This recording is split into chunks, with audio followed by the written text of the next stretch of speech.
Shalom semuanya, hari ini aku mau membawakan sharing dari Mazmur 102 sampai 105. Sebelumnya, mari kita mendengarkan Alkitab Suara.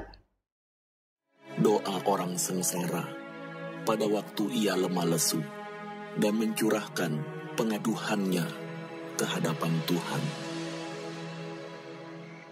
Tuhan, dengarkanlah doaku, dan biarlah teriakku minta tolong sampai kepadamu.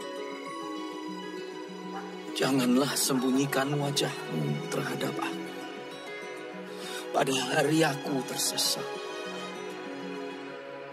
Sendengkanlah telingamu kepadaku pada hari aku berseru, segeralah menjawab aku.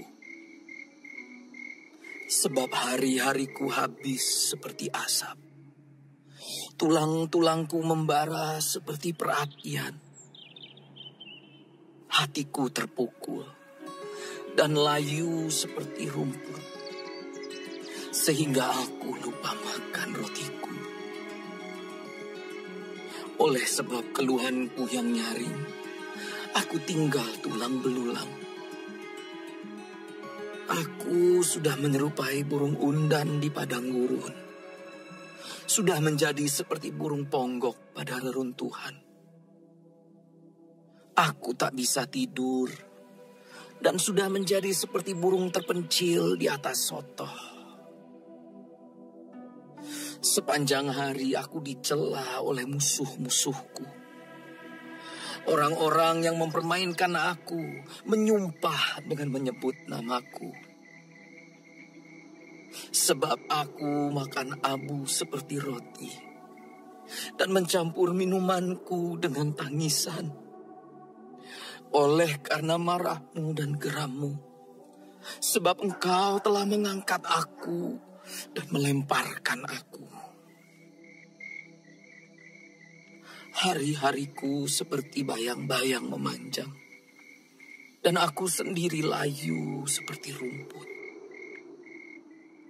Tetapi engkau ya Tuhan, bersemayam untuk selama-lamanya, dan namamu tetap turun-temurun.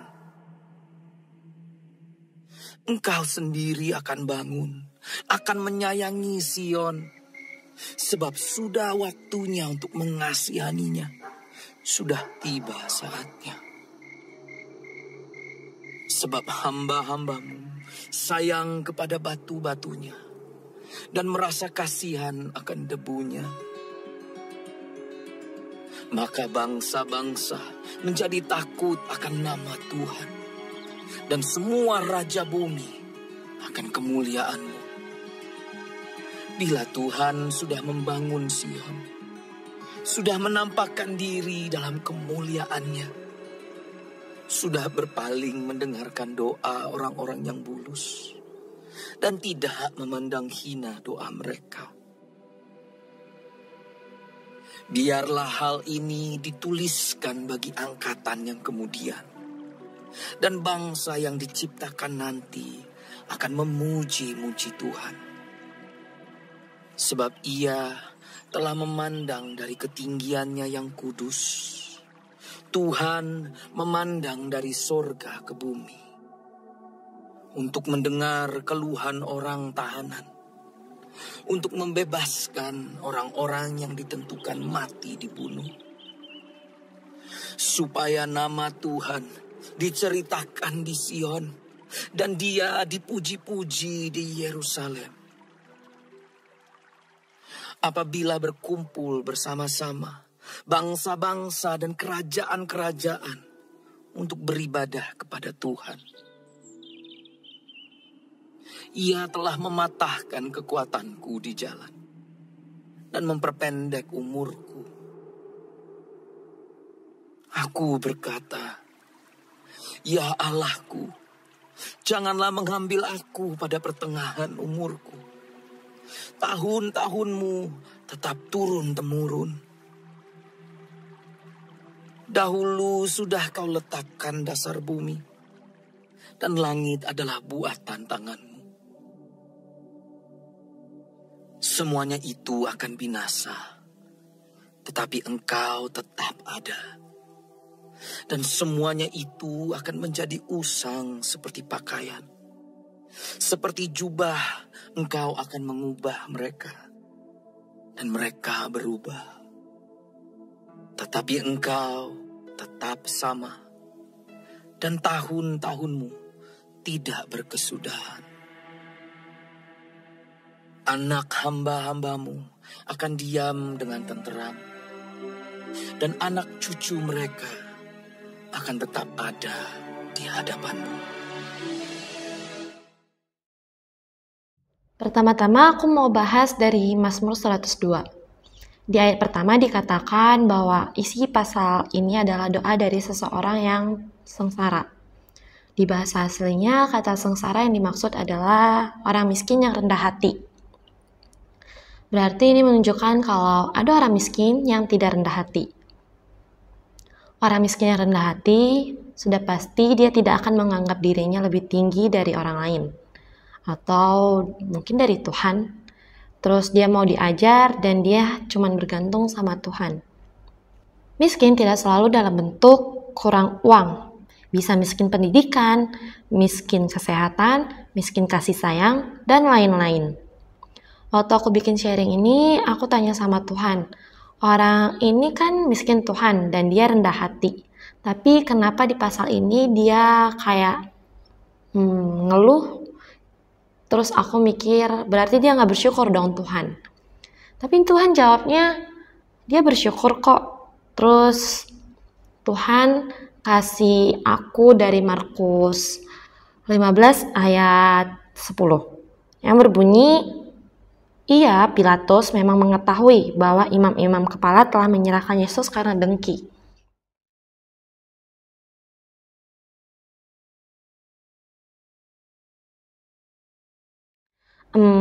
Terus waktu baca ayat ini aku tetap gak ngerti sih maksudnya Tuhan. Terus Tuhan suruh aku baca lagi dari Mazmur 102 di ayat 1-2-nya.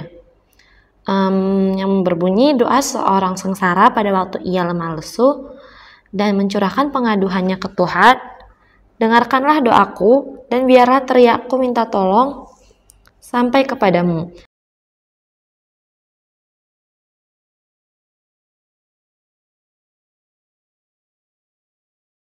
Janganlah sembunyikan wajahmu terhadap aku pada hari aku tersesak. Sandingkanlah telingamu kepadaku pada hari aku berseru. Segeralah menjawab aku.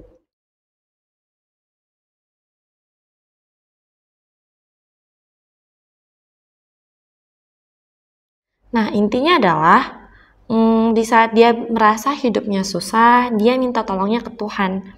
Beda sama imam-imam yang ada di Markus 15 ayat 10. Mereka merasa kurang tenar karena ada Tuhan Yesus. Jadi mereka mengandalkan caranya sendiri untuk mengembalikan perhatian orang-orang ke mereka lagi.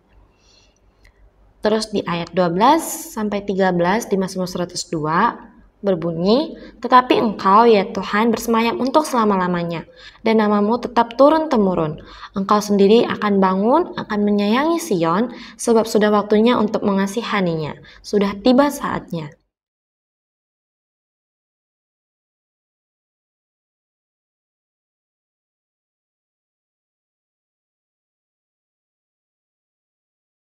Nah, waktu aku tanya Tuhan, kesimpulannya ada di ayat 12 dan 13 ini.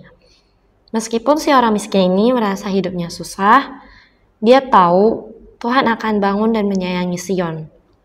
Atau dirinya sendiri. Kita semua kan tahu ya, Sion itu kan bait Allah atau diri kita. Nah, pertanyaan yang harus kita renungkan adalah, selama ini setiap kita merasa kekurangan sama kayak si orang miskin ini, kita ceritanya ke siapa? Kita ceritanya ke Tuhan atau ke tempat lain? Mungkin di kehidupan sehari-hari ini kita biasanya lebih sering cerita ke teman mungkin. Nah, kalau kita ceritanya ke Tuhan, pasti solusinya ya dari Tuhan.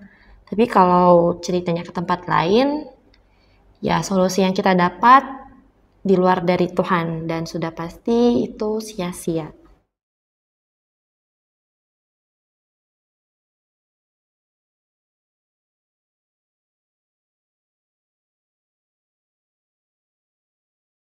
Dari Daud. Pujilah Tuhan, Hai jiwaku, pujilah namanya yang kudus. Hai segenap batinku,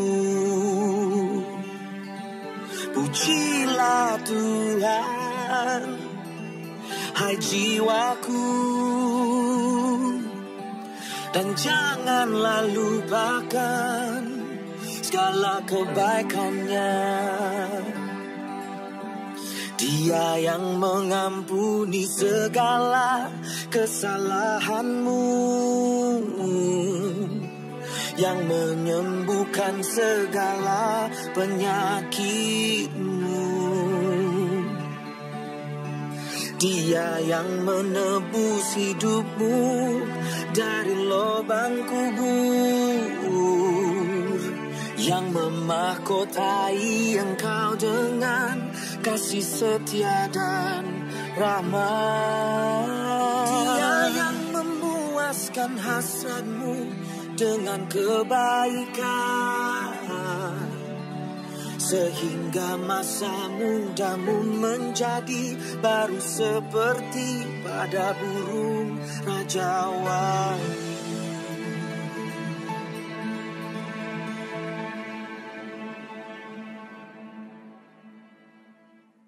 Tuhan menjalankan keadilan dan hukum bagi segala orang yang diperas. Ia telah memperkenalkan jalan-jalannya kepada Musa, perbuatan-perbuatan kepada orang Israel. Tuhan adalah penyayang dan pengasih, panjang sabar dan berlimpah kasih setia. Tidak selalu ia menuntut, dan tidak untuk selama-lamanya ia mendendam. Tidak dilakukannya kepada kita setimpal dengan dosa kita, dan tidak dibalasnya kepada kita setimpal dengan kesalahan kita. Tetapi setinggi langit di atas bumi, demikian besarnya kasih setianya atas orang-orang yang takut akan Dia. Sejauh timur dari barat, demikian dijauhkannya daripada kita pelanggaran kita. Seperti Bapa sayang kepada anak-anaknya, demikian Tuhan sayang kepada orang-orang yang takut akan Dia. Sebab Dia sendiri tahu apa kita. Dia ingat bahwa kita ini debu. Adapun manusia, hari-harinya seperti rumput, seperti bunga di padang, demikianlah ia berbunga. Apabila angin melintasinya, maka tidak ada lagi ia, dan tempatnya tidak mengenalnya lagi. Tetapi kasih setia Tuhan dari selama-lamanya sampai selama-lamanya atas orang-orang yang takut akan Dia, dan keadilannya bagi anak cucu, bagi orang-orang yang berpegang pada perjanjiannya dan yang ingat untuk melakukan titahnya.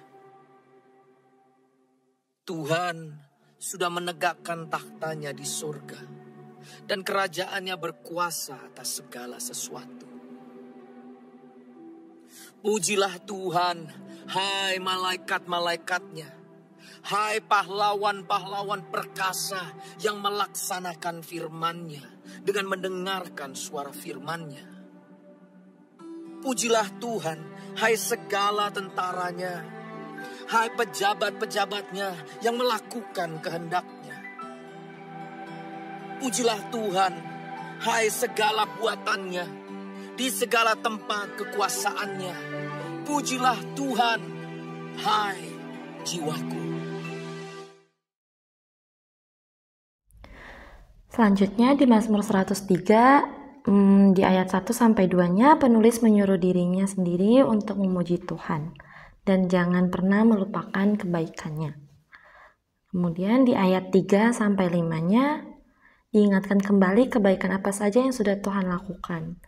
Tuhan itu yang mengampuni kita, menyembuhkan, mengangkat kita, dan yang mencukupkan kita dengan kebaikannya, dan yang merubah kita Di ayat 6-7 dikatakan bahwa Tuhan itu sedek atau benar dan adil. Dan Tuhan adalah hakim yang akan mengambil keputusan untuk orang-orang yang ditindas. Bukan cuma itu, Tuhan juga sudah mengenalkan jalannya dan perbuatannya melalui Musa dan Israel. Kemudian di ayat 8 dikatakan Tuhan itu penyayang dan pengasih, panjang sabar dan berlimpah kasih setia. Dan hingga ayat yang ke-12 menjelaskan tentang bentuk kasih setia dan sayangnya Tuhan. Tapi yang bisa disayang Tuhan dan dapat kasih setianya hanya orang-orang yang takut Tuhan saja, yaitu orang-orang yang berpegang pada janji Tuhan dan melakukan perintah Tuhan. Ini tertulis di ayat 11, 13, 17, dan 18. Jadi sebenarnya 103 ini menyuruh kita untuk memuji Tuhan dengan mengingat kebaikan Tuhan yang sudah kita terima. Tapi dapat kebaikan tuh masih kurang. Karena bisa aja kebaikannya itu ya cuma sekali itu aja, maksudnya tidak ada jaminan kalau kebaikan yang Tuhan kasih itu akan berlangsung lama. Jadi kita disuruh untuk takutlah akan Tuhan, pegangan sama janjinya dan ikutin perintahnya. Kalau kita seperti itu, kita akan memuji Tuhan bukan hanya karena menerima kebaikan yang tidak ada jaminan kalau itu akan selamanya. Tapi kita akan memuji Tuhan karena kita sudah menjadi anak kesayangan melalui takut akan Tuhan. Karena kita melakukan apa yang dikehendaki Tuhan, kebaikan apapun yang kita terima dari Tuhan akan terjamin terjadi untuk selamanya, sepanjang kita hidup. Ngomong-ngomong, memuji Tuhan adalah salah satu cara untuk bersyukur. Dengan begitu, kita akan jadi rendah hati, seperti orang miskin di pasal 102 tadi. Tapi kan di situ posisinya mungkin masih dalam keadaan miskin di beberapa hal ya. Tapi kalau kita takut Tuhan, miskinnya kita akan hilang. Karena kita sudah jadi anak kesayangan yang selalu nikmatin kasih setia Tuhan sampai akhir.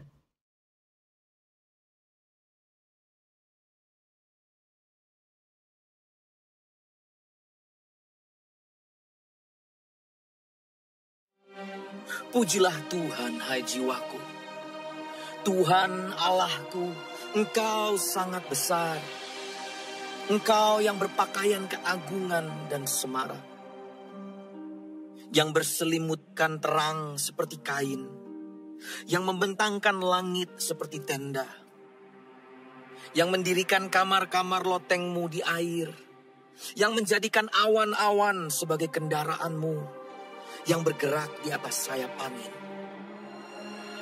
yang membuat angin sebagai suruhan-suruhanmu, dan api yang menyala sebagai pelayan-pelayanmu, yang telah mendasarkan bumi di atas tumpuannya, sehingga takkan goyang untuk seterusnya dan selamanya. Dengan samudera raya Engkau telah menyelubunginya, air telah naik melampaui gunung-gunung. Terhadap hardikmu air itu melarikan diri, lari kebingungan terhadap suara gunturmu. Naik gunung, turun lembah ke tempat yang Kau tetapkan bagi mereka.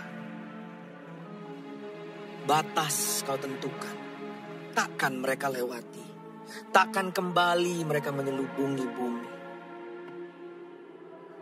Engkau yang melepas mata-mata air ke dalam lembah-lembah, mengalir di antara gunung-gunung, memberi minum segala binatang di padang, memuaskan haus keledai-keledai hutan.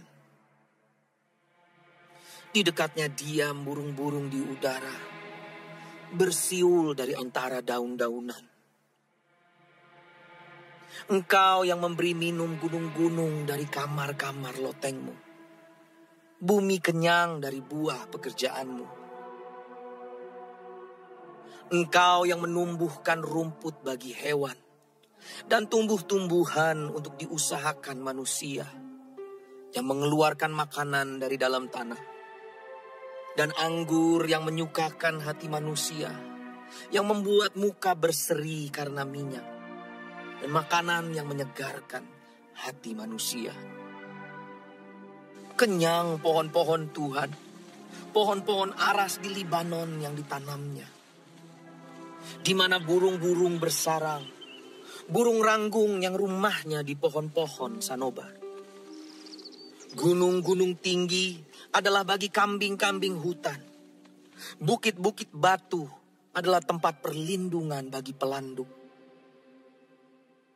Engkau yang telah membuat bulan menjadi penentu waktu, matahari yang tahu akan saat terbenamnya. Apabila engkau mendatangkan gelap, maka hari pun malamlah. Ketika itulah bergerak segala binatang hutan. Singa-singa muda mengaum-ngaum akan mangsa dan menuntut makanannya dari Allah. Apabila matahari terbit, berkumpullah semuanya dan berbaring di tempat perteduhannya. Manusia pun keluarlah ke pekerjaannya dan ke usahanya sampai petang. Betapa banyak perbuatanmu ya Tuhan. Sekaliannya kau jadikan dengan kebijaksanaan. Bumi penuh dengan ciptaanmu. Lihatlah laut itu. Besar dan luas wilayahnya. Di situ bergerak, tidak terbilang banyaknya binatang-binatang yang kecil dan besar.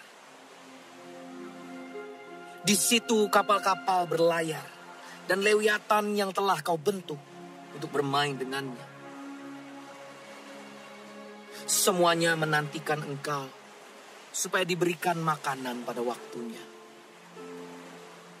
Apabila engkau memberikannya, mereka memungutnya. Apabila engkau membuka tanganmu, mereka kenyang oleh kebaikan. Apabila engkau menyembunyikan wajahmu, mereka terkejut. Apabila engkau mengambil roh mereka, mereka mati binasa dan kembali menjadi debu. Apabila engkau mengirim rohmu, mereka tercipta dan engkau membaharui muka bumi. Biarlah kemuliaan Tuhan tetap untuk selama-lamanya. Biarlah Tuhan bersukacita karena perbuatan-perbuatannya. Dia yang memandang bumi sehingga bergentar, yang menyentuh gunung-gunung sehingga berasap. Aku hendak menyanyi bagi Tuhan selama aku hidup. Aku hendak bermazmur bagi Allahku selagi aku ada. Biarlah renunganku manis kedengaran kepadanya. Aku hendak bersukacita karena Tuhan.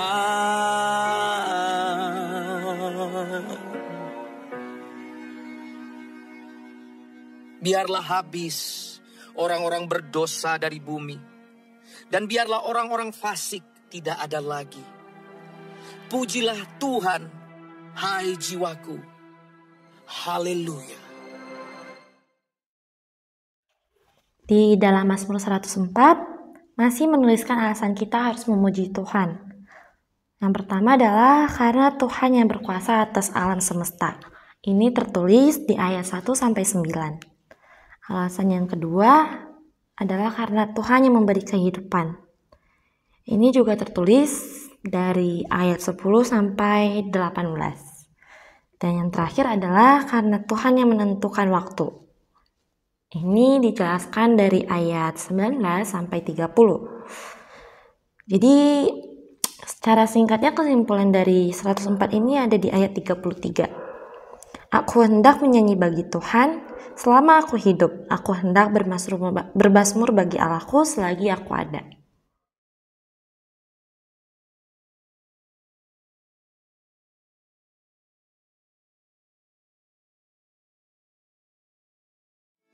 Bersyukurlah kepada Tuhan, serukanlah namanya.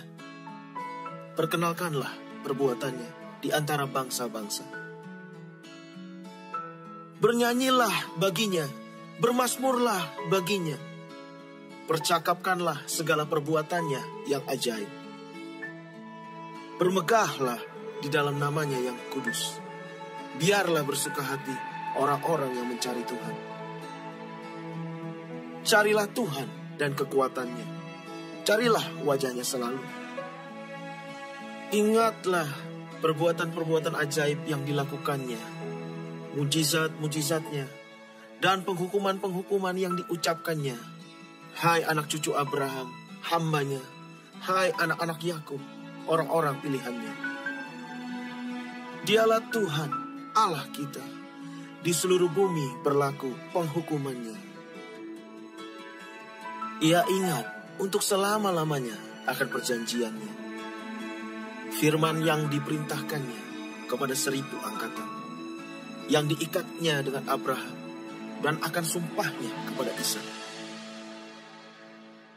Diadakannya hal itu menjadi ketetapan bagi Yakub, menjadi perjanjian kekal bagi Israel. Firman-Nya, kepadamu akan kuberikan tanah Kanaan sebagai milik pusaka yang ditentukan bagimu. Ketika jumlah mereka tidak seberapa, sedikit saja, dan mereka orang-orang asing di sana, dan mengembara dari bangsa yang satu ke bangsa yang lain, dari kerajaan yang satu ke suku bangsa yang lain. Ia tidak membiarkan seorang pun memeras mereka. Raja-raja dihukumnya oleh karena mereka. Jangan mengusik orang-orang yang kuurapi, dan jangan berbuat jahat kepada nabi-nabiku. Ketika ia mendatangkan kelaparan atas negeri itu dan menghancurkan seluruh persediaan makanan, diutusnyalah seorang mendahului mereka, Yusuf yang dijual menjadi budak. Mereka mengimpit kakinya dengan belenggu, lehernya masuk ke dalam besi, sampai saat firman-Nya sudah genap dan janji Tuhan membenarkannya. Raja menyuruh melepaskannya, penguasa bangsa-bangsa membebaskannya. Dijadikannya dia tuan atas istananya dan kuasa atas segala harta kepunyaannya, untuk memberikan petunjuk kepada para pembesarnya, sekehendak hatinya, dan mengajarkan hikmat kepada para tua-tuanya. Demikianlah Israel datang ke Mesir, dan Yakub tinggal sebagai orang asing di tanah Ham. Tuhan membuat umat-Nya sangat subur, dan menjadikannya lebih kuat daripada lawannya. Diubahnya hati mereka untuk membenci umat-Nya, untuk memperdayakan hamba-hambanya. Diutusnya Musa, hambanya, dan Harun yang telah dipilihnya. Keduanya mengadakan tanda-tandanya di antara mereka, dan mujizat-mujizat di tanah Ham. Dikirimnya kegelapan, maka hari menjadi gelap. Tetapi mereka memberontak terhadap firman-Nya. Diubahnya air mereka menjadi darah, dan dimatikannya ikan-ikan mereka. Katak-katak berkeriapan di negeri mereka, bahkan di kamar-kamar raja mereka. Ia berfirman, maka datanglah lalat ikan dan nyamuk-nyamuk di seluruh daerah mereka. Dicurahkannya hujan es, ganti hujan mereka, dan api yang menyala-nyala di negeri mereka. Dirubuhkannya pohon anggur dan pohon ara mereka, dan ditumbangkannya pohon di daerah mereka. Ia berfirman, maka datanglah belalang, dan belalang pelompat tidak terbilang banyaknya, yang memakan segala tumbuh-tumbuhan di negeri mereka, dan memakan hasil tanah mereka. Dibunuhnya semua anak sulung di negeri mereka, mula segala kegagahan mereka. Dituntunnya mereka keluar, membawa perak dan emas, dan di antara suku-suku mereka tidak ada yang tergelincir. Orang Mesir bersuka cita ketika mereka keluar, Sebab orang-orang Mesir itu ditimpa ketakutan terhadap mereka. Dibentangkannya awan menjadi tudung dan api untuk menerangi malam. Mereka meminta, maka didatangkannya burung puyuh, dan dengan roti dari langit dikenyangkannya mereka. Dibukanya gunung batu, maka terpancarlah air, lalu mengalir di padang-padang kering seperti sungai. Sebab ia ingat akan firman-Nya yang kudus, akan Abraham hamba-Nya. Dituntunnya umat-Nya keluar dengan kegirangan, dan orang-orang pilihan-Nya dengan sorak-sorai. Diberikannya kepada mereka negeri-negeri bangsa-bangsa, sehingga mereka memiliki hasil jerih payah suku-suku bangsa, agar supaya mereka tetap mengikuti ketetapan-Nya dan memegang segala pengajaran-Nya. Haleluya. Mazmur 105 memberikan perintah kepada kita. Yang pertama, bersyukurlah. Yang kedua, carilah Tuhan dan kekuatannya. Ini maksudnya kita jangan cari kekuatan di luar Tuhan. Kekuatan diri sendiri, kekuatan motivator, kekuatan teman, dan lain-lain. Dan perintah yang ketiga adalah ingatlah perbuatan Tuhan yang ajaib, mukjizatnya, dan penghukuman yang sudah diucapkan sama Tuhan. Mazmur 105 ini juga mengingatkan kita untuk jangan ragu buat melakukan perintah tersebut. Karena di ayat 7-8 dikatakan dialah Tuhan Allah kita, di seluruh bumi berlaku penghukumannya. Ia ingat untuk selama-lamanya akan perjanjiannya, firman yang diperintahkannya kepada 1000 angkatan, yang diikatnya dengan Abraham dan akan sumpahnya kepada Ishak.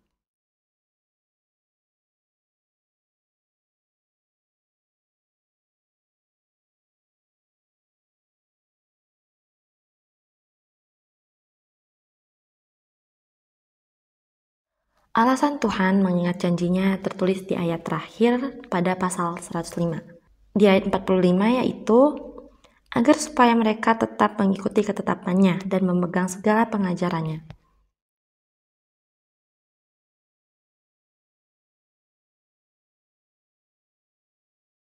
Jadi kesimpulan dari Mazmur 102-105 adalah, tanyalah sama Tuhan, kita masih miskin atau kurangnya di hal apa?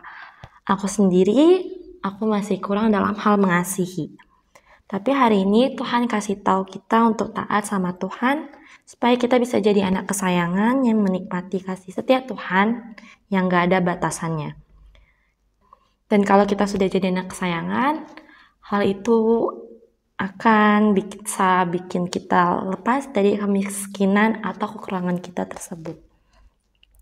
Di Yeremia 1 ayat 5, sebelum aku membentuk engkau dalam rahim ibumu, aku telah mengenal engkau. Dan sebelum engkau keluar dari kandungan, aku telah menguduskan engkau. Aku telah menetapkan engkau menjadi nabi bagi bangsa-bangsa.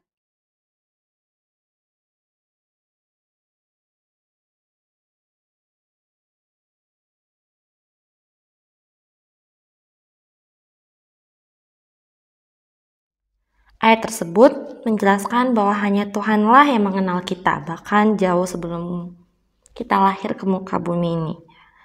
Ketika kita menjadi anak kesayangan, Tuhan yang lebih mengenal kita akan membantu kemiskinan kita menjadi hilang. Tapi kita harus menaati syaratnya dulu, yaitu takut akan Tuhan.